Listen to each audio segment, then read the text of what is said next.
Cześć wszystkim, witam ponownie na kanale Podróże z Kadrem. Dzisiaj wybieram się do mojego kolegi i ciekawą rzeczą, którą on zrobił, to przerobił zwykłego vana, którego odkupił gdzieś z jakiejś firmy i przerobił na campervana. Pojadę, zobaczę, jak on to zrobił, jak to wygląda, co trzeba wiedzieć i w ogóle cały proces, który jest potrzebny, żeby takie coś zrobić.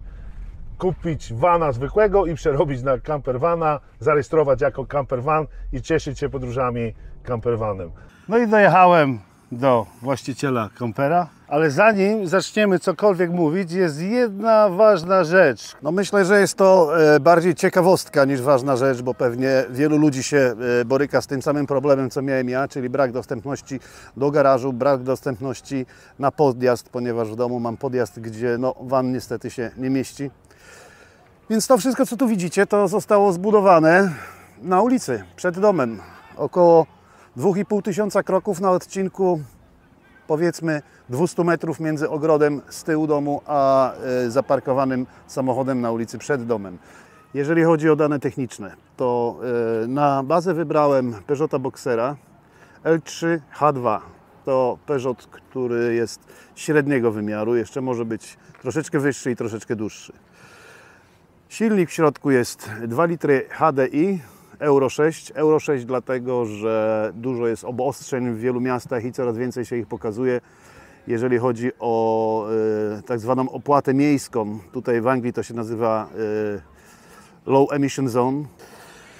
Jeżeli chodzi o zewnętrzną strukturę tego samochodu, on był całkowicie blaszak, który znacie ze wszystkiego rodzaju dostaw samochodów dostawczych kręcących się po mieście.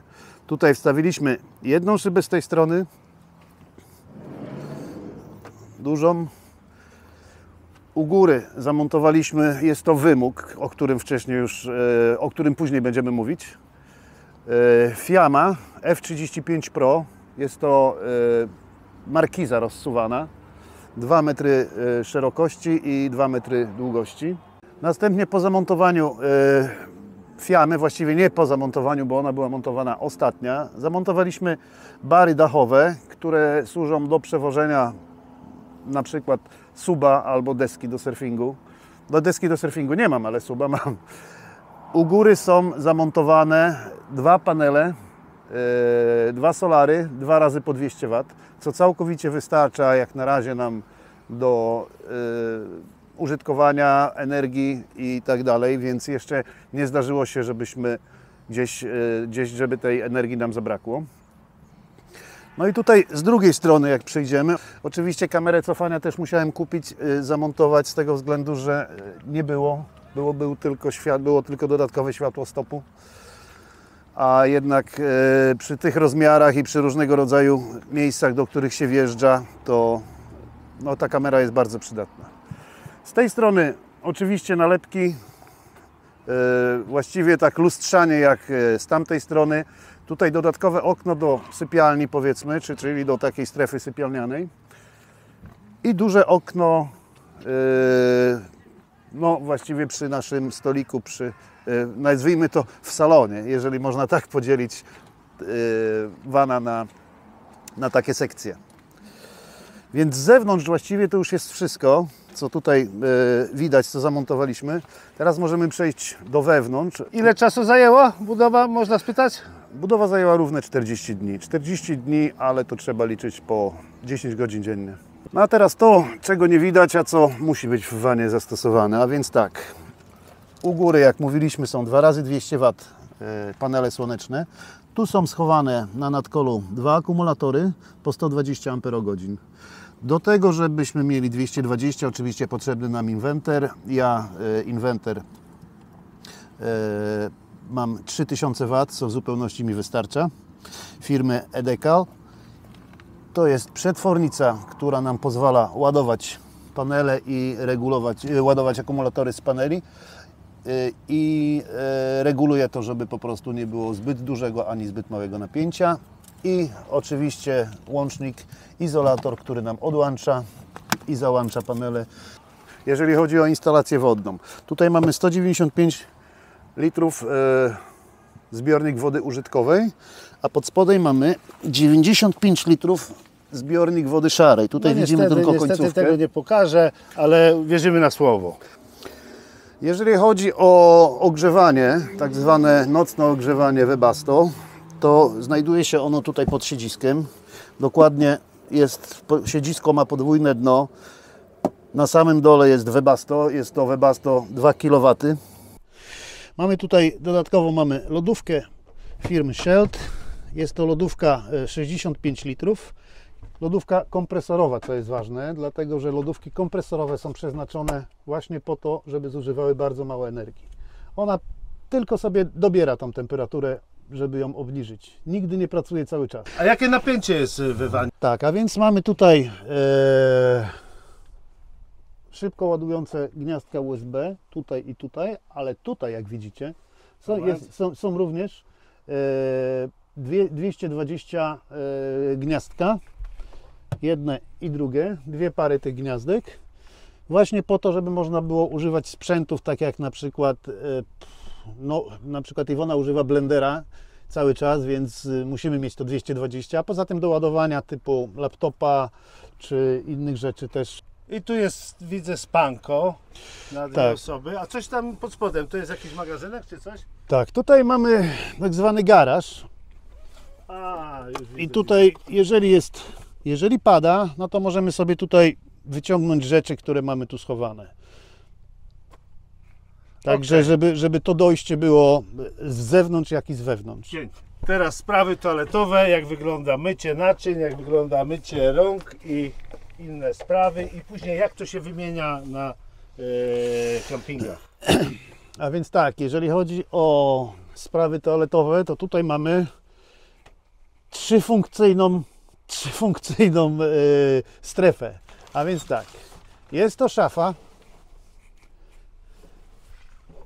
Po zdjęciu tych wieszaczków i wyjęciu toalety chemicznej mamy prysznic. A co to znaczy toaleta chemiczna? Toaleta chemiczna są to najczęściej używane toalety właśnie w motorhomach. Są to toalety, dzięki odpowiedniej chemii zastosowanej nie mamy żadnego, co tu dużo mówić, smrodu. Używa się niebieskiego i różowego płynu. Różowy się wlewa do sekcji spłukiwania, a niebieski do sekcji zbiornika. Tak wygląda prysznic. Oczywiście cała instalacja jest podłączona do zbiornika z szarą wodą. 95 litrów szarej wody jest pod vanem, gdzie nie musimy jej po prostu wyrzucać i gubić na ulicy. Co to jest szara woda? Szara woda jest to woda, którą zużywamy właśnie przy prysznicu i przy myciu naczyń. Jest to po prostu brudna woda, ale nie zanieczyszczona żadnymi organicznymi rzeczami. I tą wodę są specjalne aplikacje. Można zrzucać w odpowiednich punktach. Czasami trzeba zapłacić tam 50p, czyli tam pół funta, czasami funta za zrzucenie. Ale przeważnie jest tak, że na wszystkich kempingach jest to wszystko za darmo, więc tam są punkty, gdzie możemy opróżnić toaletę chemiczną, wyczyścić, gdzie możemy opróżnić sobie szarą wodę, jak również i zatankować wodę użytkową. Co jeszcze z takich technicznych rzeczy tu masz, takich godnych zaprezentowania? Widzę, fajne fotele są. No, w każdym z tych vanów on jest rejestrowany na 3 osoby, więc są potrójne siedzenia. Myśmy tutaj... One są obracane, tak? Tak, myśmy wyrzucili po prostu ławkę podwójną i wstawiliśmy fotel kierowcy na miejsce fotelu pasażera, po to, żeby można było sobie tą przestrzeń zwiększyć. Tu jest tylko 7,5 m². Po obróceniu foteli uzyskujemy prawie metr więcej, co jest istotne na tak małej przestrzeni, gdzie trzeba po prostu przebywać. Aha, bo tutaj z tego co widzę, to chyba była groć, którą musiałeś wyciąć. Tak, tutaj była ta groć, o której mówiłem. Ona nie jest wycinana, ona jest wkręcana. I właśnie ta groć jest elementem, właściwie przyczynkiem do tego, że trzeba przerobić dokumenty, bo bez tej grodzi teoretycznie w Europie nie można by było jeździć. A teraz tak, możesz zademonstrować, jak te fotele się obracają, czy to jest duży kłopot? Fotele to jest bardzo I I już. z drugim tak samo, tak? I z drugi dokładnie tak samo. Troszeczkę go przesuwamy do przodu, żeby nam nie zahaczał o kierownicę. I jest gotowy do jazdy. Z drugiej strony jest to bardzo fajne rozwiązanie, bo jak staniemy gdzieś i pada, to nawet nie musimy wychodzić z samochodu, bo przejścia między fotelami jest na tyle dużo, że możemy się poruszać w samochodzie bez właściwie wychodzenia z niego. I teraz tak. Już zbudowałeś sobie vana, wszystko gra, zarejestrowałeś i dziewiczy wyjazd. Gdzie był? I czy miałeś jakieś obawy? Czy to dojedzie w ogóle? W razie czego, jak to holować? No. Czy tam znajomi mieli jakieś numery telefonu, gdzie cię szukać? I tak właśnie te wszystkie pytania się pojawiały przy naszym pierwszym wyjaździe, tym bardziej nasz pierwszy wyjazd to był wyjazd jeszcze nieskończonym vanem. Jechaliśmy, wyobraźcie sobie, vanem. Sławek oczywiście przyjechał po mnie, mówi, w piątek przyjechał, mówi, jedziemy, mówi, za godzinę do Portland Bill. To jest taka wysepka na końcu Jurajski Coast, Jurajskiego Wybrzeża. Mówi, jest fajnie tam, fajna miejscówka, połazimy, pojedziemy. Ja mówię, no trzeba go wypróbować, więc nie było jeszcze drzwiczek od szafek. Dosłownie wsiedliśmy tylko z torbą z Tesco z zakupami, wrzuciliśmy i pojechaliśmy po raz pierwszy tam. Bez firanek, bez po prostu na surowo. No i to był chyba ten przełom i no tak, te wszystkie pytania, co mówiłeś, czy dojedzie, czy wszystko zadziała. Tutaj dopiero sprawdzaliśmy pierwszy raz instalację i elektryczną, i wodną, i czy w ogóle ten samochód no, będzie się nas słuchał tak, jak my byśmy chcieli przede wszystkim. No ale okazało się, że no, wyjazd był przełomowy. Ale widzisz, ja ogólnie kamperowy nie jestem, ale tak, zamknęliśmy tutaj drzwi, przestało wiać i zaczęło się robić tutaj klimatycznie. Zacząłem czuć klimat i zacząłem sobie wyobrażać, co by to było, jeżeli ja bym widział za okna, jak byłeś w Chorwacji. Morze, fajne morze widoczne, no i zaczyna mi się podobać. Może ja bym jakiegoś vana sobie takiego skombinował. Pomógłbyś? Pomożecie? Jak to do Gierka pytali? No, tak jak Gierek, to może nie będziemy pomagać, ale oczywiście, jeżeli miałbyś taką ochotę, jak najbardziej służę Ale słyszałem, że pomocą. Krzychu coś chce kupić. Tak, Krzysiek, nasz wspólny znajomy, chce kupić też vana. Tutaj miał okazję. No, sprawa z vanem wygląda w ten sposób, że to wszystko fajnie wygląda na filmie. Filmiki są składane oczywiście z całej podróży, z całego dnia. Wycinamy 20 minut, składamy film i jest ok. Ale wiąże się to też z pewnymi Minusy. z pewnymi minusami, to znaczy sama przestrzeń w tym samochodzie. No trzeba się naprawdę z kimś dobrze znać, albo z kimś się bardzo dobrze tolerować, żeby na przestrzeni 8 metrów kwadratowych spędzić na przykład, tak jak myśmy byli naokoło Włoszech, czy naokoło Chorwacji, no 3-4 tygodnie. To się wydaje, że wszystko jest ok, ale przy tak małej powierzchni, gdzie no tutaj w tej chwili jest to wszystko, no w tej chwili van jest przygotowany jak najbardziej do wyjazdu. Tam jeszcze pokażemy Wam z tyłu, jakie rzeczy na wyjazd zabieramy ze sobą. No to jednak trzeba, ja bym polecał każdemu, żeby sobie wypożyczył vana, pojechał sobie na tydzień i wtedy zdecydował. Bo wielu ludzi zabiera się za robienie vana, za inwestowanie w niego, co to nie są to małe koszta. A potem się okazuje, że po pierwszym, drugim wyjeździe, że chyba nie bardzo to pasuje. A słuchaj, no dobra, teraz już można powiedzieć, jakieś doświadczenie masz w budowie, w podróżach. Podróże wiadomo, to tam z każdym miesiącem masz nowy pomysł, gdzie pojechać. Ale jeżeli chodzi o budowę, czy coś teraz byś ulepszył, coś inaczej byś zrobił, może byś inne auto wybrał, większe, nie wiem. Z każdym wyjazdem jest tak, przede wszystkim z każdym dłuższym wyjazdem, to tak jak myśmy na początku robili, tak jak mówiłem, zlew wymieniliśmy, bo się okazało, że tamten nam nie pasował, kuchenkę wymieniliśmy, bo się okazało, że tamta była za mała. Tutaj na przykład prozaiczna sprawa, tą półeczkę zrobiliśmy po drugim wyjeździe, tylko dlatego, że jak siedzieliśmy, to mieliśmy tu kable, telefony tu nam wisiały, a teraz tutaj mamy ładowanie, No. podłączamy sobie telefony, kładziemy sobie na półce i tutaj mamy fajne miejsce, żeby już sobie zjeść. Ona jest składana. Aha. Także takie rzeczy po prostu wychodzą w praniu. Jak się używa samochód, to każdy, że tak powiem, zwraca na co innego uwagę, ale tak jak pytałeś, faktycznie z każdym wyjazdem, z każdym dłuższym pobytem w samochodzie staramy się coś ulepszyć, coś zrobić, co by nam bardziej naszą podróż sprawiło komfortową. Dobra, ale ogólnie jako bazę to jest co? Peugeot, tak? To jest tak. Jesteś zadowolony? Chciałbyś jakieś, bo widziałem też Mercedesy takie duże, jest tak, taka para, która jeździ. są Mercedesami, to przede wszystkim para, która jeździ, to jest para, która w wielkim stopniu nas zainspirowała, bo prawdopodobnie chodzi o tą Terrasfera. Są tutaj ludzie ze Swindon, którzy spędzają bardzo dużo miesięcy w swoim samochodzie, mają Mercedesa.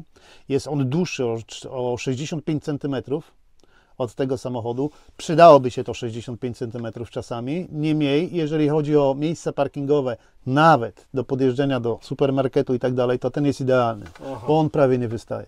Dobra, to jeszcze jak tutaj rozmawiamy, ja chcę powiedzieć, ja tu wkleję taką wiadomość, Marek prowadzi też kanał o swoich podróżach, wyjazdach, także jeżeli ktoś by był zainteresowany, może sobie zobaczyć, gdzie był, jakie miejsca, może się zainspirować i kanał się nazywa jak?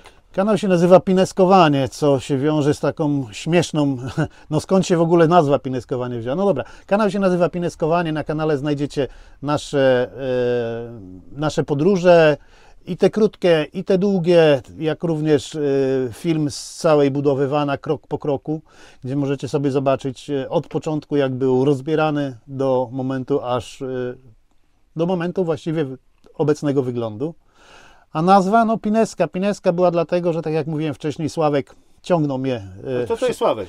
To jest mój przyjaciel, który pomagał mi tutaj, który właściwie mnie też w dużej mierze zainspirował. On już jeździ vanem 7 lat, więc ma duże doświadczenie. Sam też sobie zbudował i on mi tutaj mówił wszystko, jak ma być zrobione, żeby to miało ręce i nogi. Dzięki niemu uniknąłem jakichś tam większych pomyłek. Teraz o kosztach, czyli tak, baza 8 000 funtów. Tak jest. 40 000 złotych, części. 4200, czyli 20 jakieś 2-3 tysiące, czyli 6. Jakie dodatkowe koszty jeszcze doszły?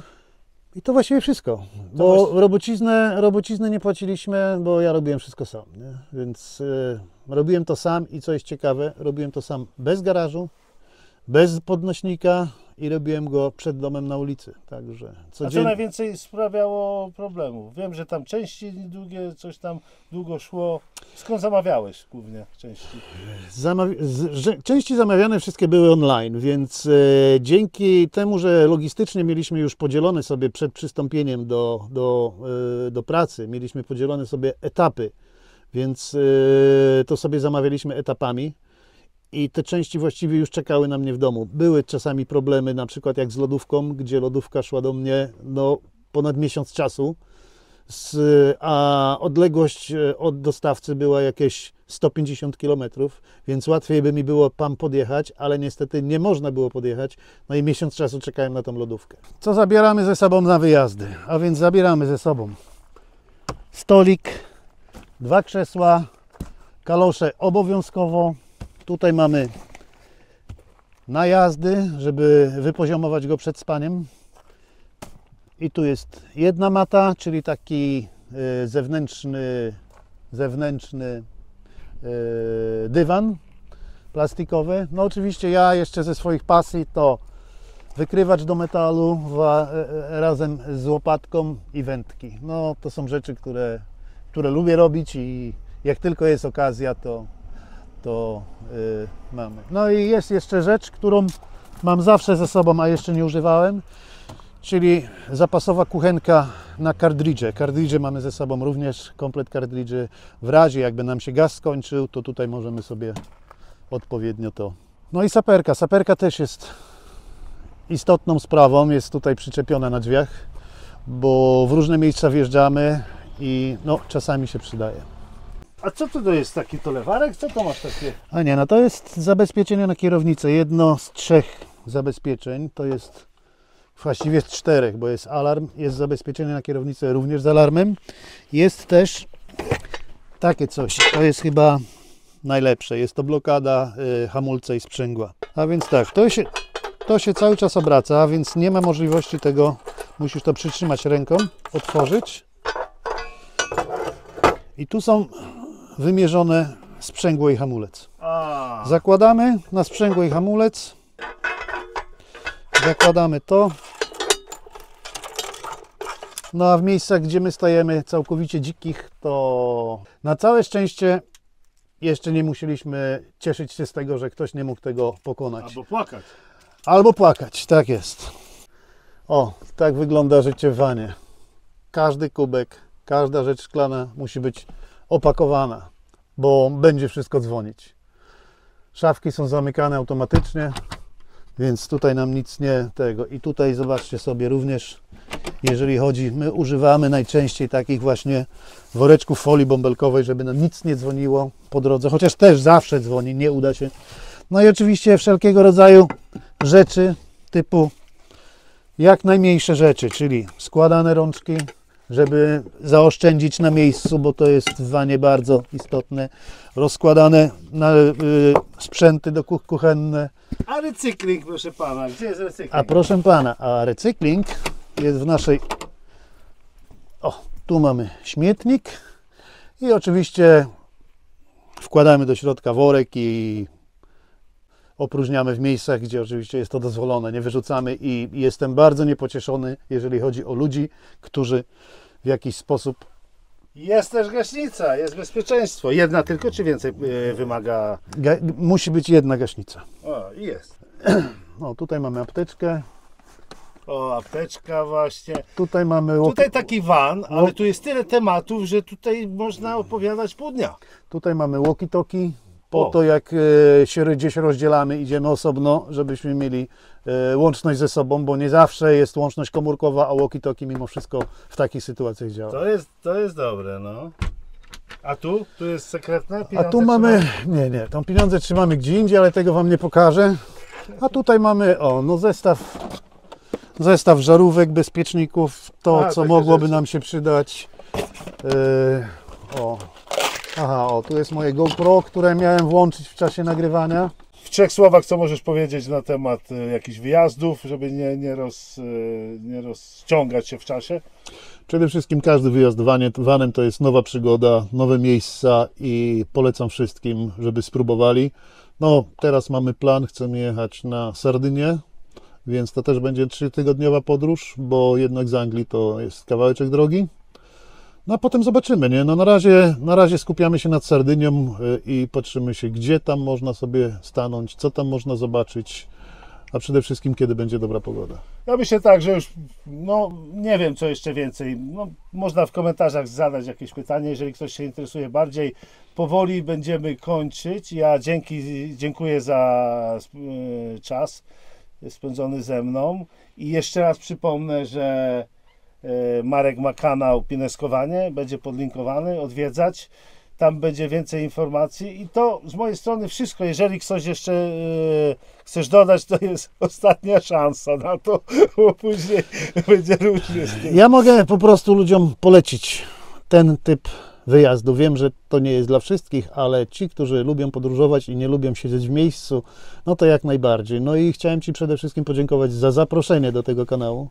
Także jestem pod wrażeniem jak się Twój kanał rozwija. No i to wszystko. Goście, tak się kanał rozwija. Dobrzy goście, dobrze się kanał rozwija. Wany, tak zauważyłem, robi się taki dosyć popularny temat. Nie wiem, z czego to wynika. Może z niezależności, ale widzę coraz więcej ludzi właśnie decyduje się na te wany. Może dlatego, bo ja trochę jeżdżę po tych miejscach turystycznych. Za dużo ludzi jest, nie można odpocząć, nie ma prywatności. A takim wanikiem sobie zaparkujesz i masz wszystko. I tutaj poruszyłeś kluczową rzecz, która jest dla nas na przykład, dla mnie, dla Iwony bardzo ważna. Nie lubimy jeździć tam, gdzie są skupiska ludzi. Lubimy bardziej takie dzikie tereny, gdzie mniej ludzi jest, a wręcz czasami, gdzie ich w ogóle nie ma, gdzie możemy sobie spokojnie odpocząć i to jest właśnie przewaga vanu nad stacjonarnym wypoczynkiem. I dziękuję ślicznie. Konkluzją przewaga vana, są vanowcy, są motocykliści, są all-inkluzowiści, że tak powiem, i są tacy pracocholicy, że nigdzie nie jeżdżą, a niektórzy też chodzą do kościoła. Także żegnamy się, do widzenia. Proszę o komentarze, lajkowanie. Cześć, dzięki. Jeszcze raz polecam jak najbardziej Grzegorza kanał, także do zobaczenia.